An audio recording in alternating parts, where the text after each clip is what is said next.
All right, so in today's video, we're gonna be doing things a little bit different.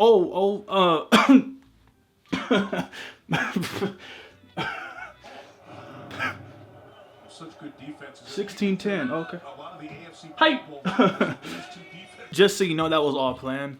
Like, that's me. So I'm in a video that's moderately viral. It's a self-haircut video. And people keep tagging me like, hey, that's you. That's you. I'm like, I know, I made it. And I've also been bombarded with questions like, how do you cut your own hair? You should make a YouTube video about it. I'm like, I don't make that kind of content, but seeing how YouTube pretty much ruined my channel now, I don't get any views. I don't have anything to lose. So I've been growing my hair out now for around 3 months. And the way I style it now is I usually put it back in like a man bun, or I like wash it and I put some coconut oil in it and I just let it like lay to the side, kind of like an undercut. But because I am growing my hair out, I don't really wash it. So like dry shampoo's my best friend. So I've been cutting my own hair now for around 9 months. My barber lives out in California. So when I moved back home, I was like, I'm gonna stay loyal to you. I'm gonna learn how to cut my own hair. Cause I'm loyal. I'm not gonna be a barbershop dot. I went to another barber like 2 times and I hated it. So I learned how to cut my own hair, and ever since then I'm okay with it. And if I mess up, I'm okay with that as well, because I'm learning and I'm cutting my own hair. And fun fact, when I first started cutting hair, I learned with pet clippers. But I'm happy I learned with those first, because once I mastered them, I then upgrade and I was like, oh man, this is what it's really supposed to be like. So I was just more. Too much talking. Let's get into the haircut. Let me wet my hair first and I'll explain what I'm doing, and then you'll watch it. And then, man, yeah. All right, so I just wet my hair. And also, this is how long it is right now. When it gets down to like my mustache, then I'm gonna clean it up a little bit. So yeah, I'm not gonna be cutting the top at all. This is all up my sides and back. I'm gonna give myself like a medium skin fade with the undercut / man bun on top. There's a lot of different variations with this hairstyle. People get burst fades, they get drop fades, they get taper fades, they get high fades, low fades. All this, there's a lot of variations of it, but this is how I cut it. And please keep in mind, I am in no way, shape, or form a professional. So if you cut hair better than me, if your barber does too, I just learned myself because I'm tired of being disappointed. I'm saving money and I just enjoy it. All right, so right here I'm plugging in a self-cut system. I'm so happy I have this product now because I didn't learn by using this product. But right here I'm putting my hair back because I'm not cutting the top, so it's easy for me to navigate through. So we want to go ahead and just eliminate the top part. Alright, so I'm going to be creating the first guideline using the Oster Fast Feeds closed. Shout out to E. Jones for the product recommendation. That's open, that's closed, that's open, and that's closed. Here I'm using the Andy's Cool Care to disinfect my clippers. You always want to disinfect your clippers before giving your own self a haircut or giving anybody a haircut. Alright, so I took the Fast Feeds closed and started the guideline slightly above eyebrow level, and I slowly like swoop down. If you take it too high in the bag, I don't think it looks as good.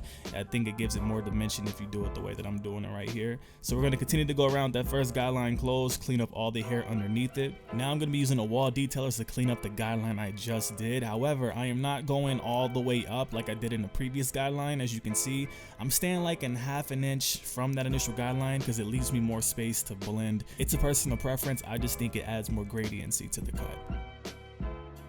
Now I'm going to open the clippers all the way and start the next guideline. You're going to want to go about an inch up. Don't take it too high and don't keep it too low. I mean, unless you want to do that, but it just makes it harder to blend.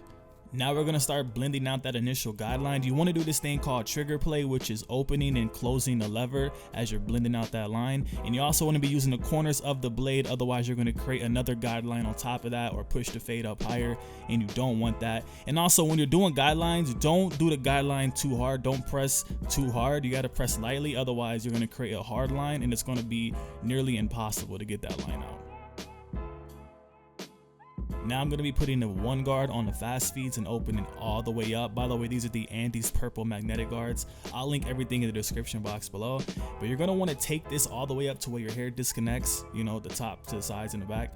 I usually leave like a little bit of space, a little bit of room to work with, and I'll go over it a little bit later and touch up on it. But I'm not a professional, all right? But I do know a thing or two. Also, it's important to know that when you're going all the way up to where your hair disconnects, go up and then flick out. That way you don't nick your hair that's put back, because when you take the ponytail out or you let your hair down, it's all gonna start falling out because you cut it. So make sure you kind of just flick outward when you get to that disconnected part. So we just went all the way up with the one all the way open.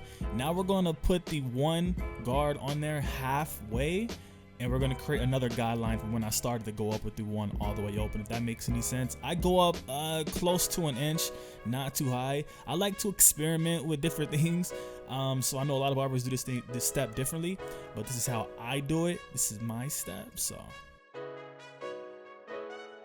Now we're gonna close the one guard all the way, and we're gonna start blending out that line. You wanna keep the clippers flat against the head. Don't angle them out, don't angle them inwards. You wanna keep them flat and flick out like I'm kind of giving you guys a visual display here. As you can see, I'm flicking out at that line, not going any higher, not going any lower. Now I'm going to be putting a 0 guard on, and I'm going to have it all the way open, and you're going to want to gradually close it to blend out any dark spots or lines, whatever. This is when a haircut seems to fall in place. I know people have different techniques. As you see here, I'm kind of slowly, gradually closing that guard and blending it. This is when you get that blurry effect. And make sure you brush as you do this too. That way you have a clean canvas and you see what you're working with. So as you can see here, it's starting to slowly piece itself together. There's still some dark spots and lines. I'll go back over and touch them up. It's all about trial and error with haircutting. It's much like life. You mess up, you make a mistake, you learn from it, move on, and hopefully you get better as you progress. Now I put the 2 guard on and I close it all the way to go up to where my hair is disconnected to take away any flyaways and to take down some of the bulkiness up there. For some reason, the 2 closed damn near cuts closer than the 1 open.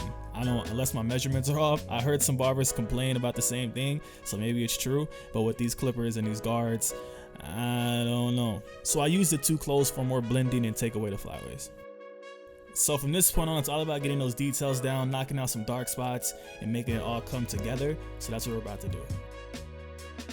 So everything is coming along nicely. What I'm gonna do is take the guard off now, have no guard on, just have the clipper. I'm gonna open it and close it, go through any dark spots that I may see.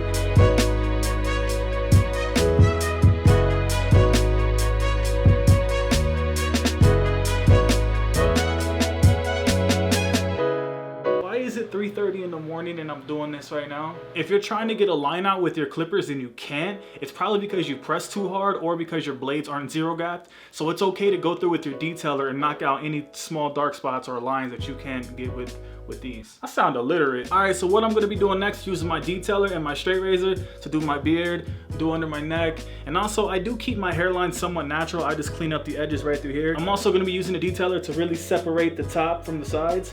So disconnect it more, clean that up a little bit.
So here I'm cleaning up any hairs that may be between my eyes.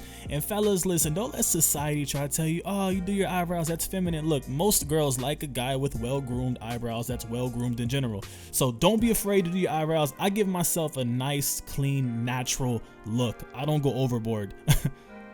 Here we have the Andy shaver. What I'm gonna do with this, it's pretty much clean up the beard. I do have sensitive skin around my neck, so if I use a straight razor on my neck, I kind of break out. And I'm also gonna use it on my sides and back to really make the fade pop. That's what it does. It's pretty much like the finishing touch for a haircut. Makes everything come together really nicely and makes it all pop. It's gonna pop like your girl's lady parts when you come into the room like, hey, I just got done with my haircut. She's like, oh, you look so nice. You did it yourself? You're gonna be like, yeah, I did it myself. And you go, oh, and then you're gonna go from 0 to hero, and you gonna get some booty. All right, I'm childish, I'm sorry. But it's true, it's accurate, it's relatable, it's Tumblr AF. This right here is the scariest part of the entire haircut because I'm pretty much giving myself a part or cleaning up the previous part that I had there. If you do not have a steady hand, then I wouldn't recommend you trying this because if you make one sudden move, one jerk, then your hair is gone. So please be careful. I warned you, have a steady hand like Call of Duty sniper. I don't know, but just be steady. So right here is the final look. I've seen better and I've seen a lot worse. This haircut, including the eyebrows and the beard, would have costed you like $25 depending on where you go. But I did this all in the comfort of my own room, listening to my own music.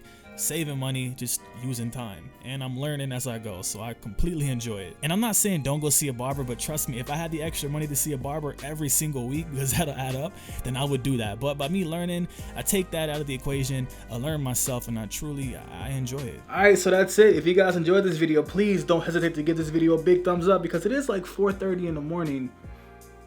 I'm tired. So hit that like button and leave me a comment down below. Tell me if I should do more videos like this, or like any videos in this category, like styling hair and growing hair and hygiene. And man, listen, I can do it all. You didn't hear this from me, but I am the most versatile YouTuber on this platform. I can do it all, except for get views. But hit the like button, subscribe to my channel for new videos every single week, because you never know what you're gonna get. Life is like a box of... Alright, I'm only here to say...